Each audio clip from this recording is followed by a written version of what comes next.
Hello, I'm here today to show you my method of 3-color stranded color work. This has become more popular, I think, in knitting designs lately, is using 3 colors at a time.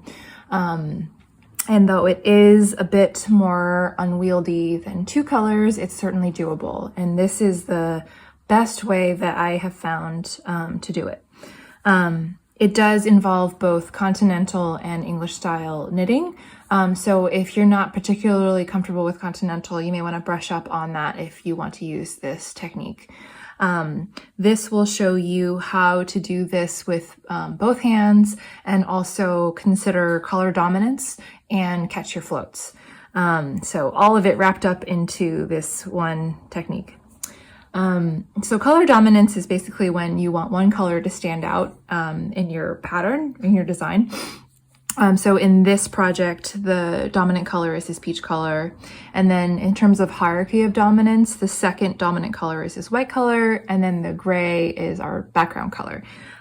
So essentially your dominant color is going to strand below the other colors. Which means that with this hierarchy of color dominance, the peach is going to strand at the bottom, and then the gray is going to strand at the top. So if you look at all of these strands, in each row, they're actually going to be running across, there's going to be 3 kind of tiers of strands. Your dominant color is going to be the lowest tier. And this way of knitting will help you keep that straight. Okay, so this is a 26 stitch repeat, and I'm just going to walk you through it and kind of tell you how I'm doing it. So first this is the end of that previous repeat, and we see that the white yarn is carried the 3rd stitch back. And then we're about to start with the gray yarn, and there's 5 stitches here, so we can just knit.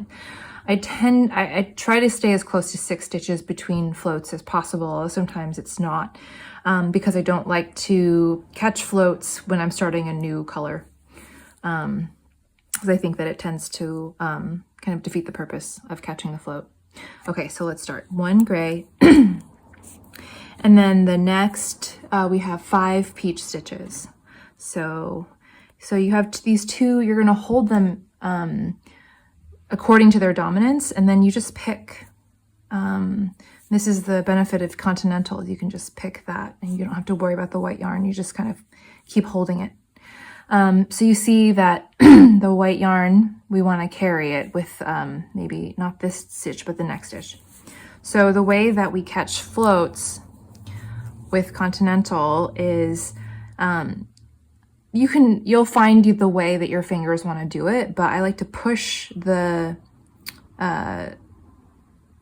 yarn down, and then whatever I'm going to be catching, I want to pick it up with my index finger, and then put your your right hand needle into the stitch, bring it over the yarn you're carrying or you're catching, and then you want to pick the color you're knitting with, and then draw it through the stitch.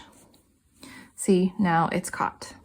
Okay, we'll do that. You'll see that again in the rest of the repeat. So we'll just keep going here. So 5th peach stitch. Now we have 3 gray stitches. So this part is easier. You just throw. And the gray is the background color. So you'll see that it's going to be stranded above the white and the peach. So you just kind of bring it over. Okay. 3 gray stitches. Now there's 2 peach stitches. Now I'm going to actually catch the gray in this 2nd stitch, even though we just finished knitting with it, because there's going to be a long stretch here of no gray.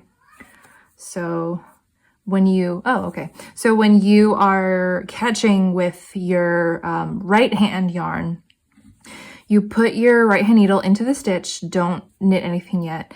Take your right hand yarn and wrap it around as if you're going to knit, but don't knit. And then you want to wrap the color you are knitting with around the needle. Then before you draw the needle through, you want to unwrap the color you're catching, and then you draw the needle through. So now it is caught. Okay. Next we have a little sequence of alternating colors with the white and peach. Now remember, with the dominance, the white needs to go over the peach. So you're not, you want to make sure that the peach is below. You can push it down with your finger. Sometimes I do that to help. So we've got white, peach,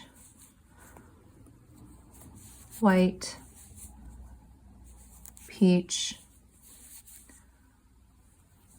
white. Okay. Now we've got two peaches, peach, and then I'm gonna catch the gray one again here. Even though we're gonna knit with this next stitch with the gray, I just like to keep it a little neat. So I'm gonna catch it. So you bring it over, you wrap it, don't knit, and then you wrap the color you're knitting with around, don't knit, and then you unwrap the color you're catching, and then you knit, okay? And then we have 3 gray, 1, 2, 3, and then we're gonna finish the repeat with peach.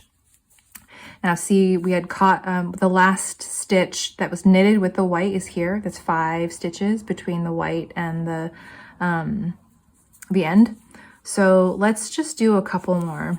I know it's more than 6, but I want to take into account the number of times I'm going to have to carry it again after this. Okay, so here we go again. We're going to catch the white yarn before we knit with the peach yarn.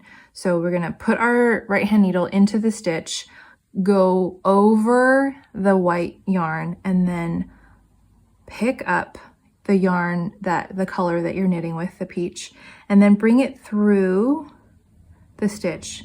So you're not actually picking up the white yarn, you're just going over it, and then you knit. So now it is caught.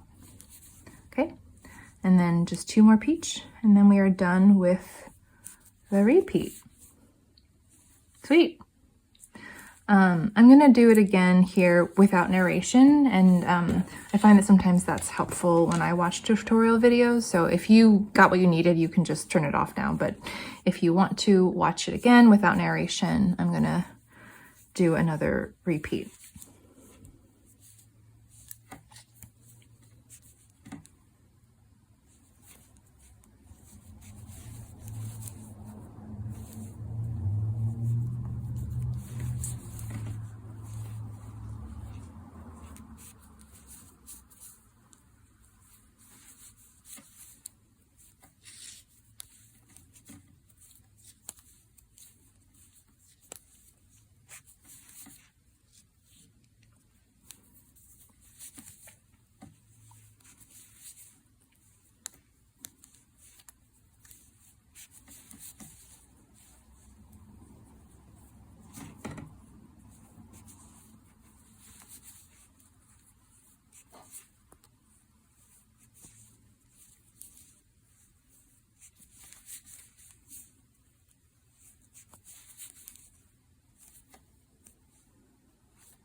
Okay, so that's another repeat done. Something to keep in mind is, as always, when knitting color work, to watch your tension. I think that when you're working with 3 colors, maybe there's just heightened anxiety in general. So you'll want to be more mindful of your tension. I find that when I am working only with the 2 continental colors, my tension tends to get tighter if I'm not really paying attention, just because you aren't throwing, right? So there's just less slack that there tends to be. But yeah, I hope that this was helpful, and good luck with your projects.